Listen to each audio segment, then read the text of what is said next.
বাঁকুড়া সোনামুখীতে সাংস্কৃতিক মঞ্চের শিলান্যাস অনুষ্ঠানে এভাবেই ধুন্ধুমার পরিস্থিতি তৈরি হয়। চেয়ার টেবিল বাদ্যযন্ত্র ভাঙচুরের অভিযোগ তৃণমূলের বিরুদ্ধে।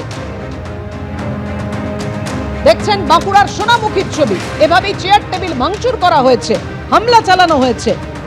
বাঁকুড়ার সোনামুখীতে সাংস্কৃতিক মঞ্চের শিলান্যাস অনুষ্ঠানে ধুন্ধুমার পরিস্থিতি। বাইক কিভাবে ভাঙচুর করা হয়েছে দেখুন।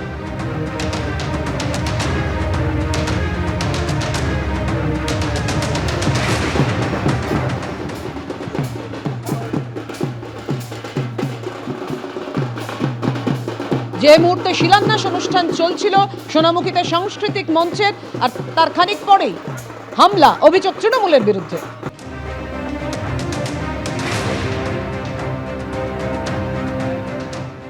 আমি বেরিয়ে যাবার কিছুক্ষণ পরে যখন আমাদের ওখানে কোনো কার্যকর্তা ছিল না, তেমন শুধু বারুদ ঘোষ ছিল, তখন ওই বারুদ ঘোষের উপরে হামলা করে তৃণমূল কংগ্রেসের দুষ্কৃতীরা।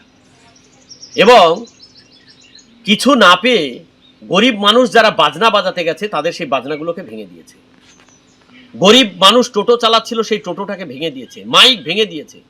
এই গরিব মানুষগুলোকে তৃণমূল একটা টাকা দিতে পারবে না, কিন্তু তারা তাদের বাজনাগুলোকে ভেঙে দিয়েছে। দেখুন, এটা সম্পূর্ণ অরাজনৈতিক বিষয়, গ্রাম্য বিষয়।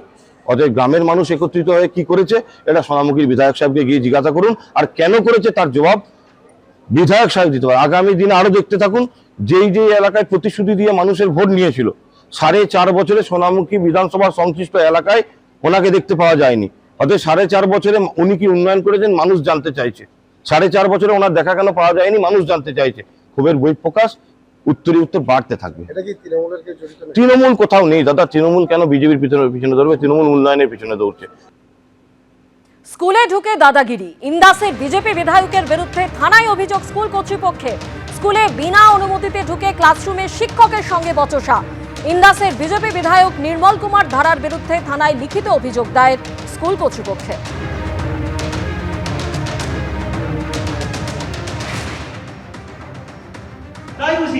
কেন শিক্ষা অঙ্গনটা কি করে রেখেছেন? আমি করে রাখিনি, ছেলেমেয়েরা করেছে। কেন আপনাদের বাড়ি পরিষ্কার করেন না? আমি করি। 17 ফেব্রুয়ারি যে ঘটনা ঘটেছিল, এমএলএ সাহেব স্কুলে এসেছিলেন এবং শ্রেণীকক্ষের যিনি ছিলেন যে স্যার, তার বিনা অনুমতিতে প্রবেশ করেছিলেন এবং ওনার সাথে বিভিন্ন রকমভাবে বাক বচসা হয় এবং পুনরায় এই সমস্যা তৈরি না হয় এবং আমরা স্কুলকে যাতে সুষ্ঠুভাবে পঠন পাঠন চালাতে পারি স্কুলের। এবং এখন স্কুলের সহশিক্ষক থেকে ভারপ্রাপ্ত প্রধান শিক্ষক বা অন্যান্য শিক্ষাকর্মী থেকে সকলেই একটা ভীত সন্ত্রস্ত হয়ে আছেন এবং আমরা যাতে ভবিষ্যতে কোনো সমস্যায় না পড়ি এবং সুষ্ঠুভাবে পঠন পাঠন চালিয়ে যেতে পারি, তার জন্য আমরা একটা প্রশাসনকে জানালাম একটা অভিযোগ হিসাবে। বিধায়ক হিসাবে যদি আমি স্কুলে যাওয়াটা আমার অপরাধ হয়, অভিযোগ করতেই পারে। সেটা জনগণ দেখবে, জনতা জনার্দন বিচার করবে যে আমি যে স্কুলে যাচ্ছি, বিভিন্ন স্কুলে দেখছি তাদের মিড ডে মিলের খাওয়া কেমন হচ্ছে, ইয়ে করছে, সেটা আমার অপরাধ। সমাজের ভালো কাজ করতে গেলে তো সমালোচনা তো হবেই, সেটা তো সব স্বাভাবিক। বিদ্যালয়ে যেতে হলে কি সিস্টেমে যেতে হবে, বা একটা শ্রেণীকক্ষে প্রবেশ করতে গেলে অন্তত শিক্ষক মহাশয়ের একটা ন্যূনতম একটা পারমিশনের প্রয়োজন, এটা পর্যন্ত বিধায়ক সাহেব জানেন না।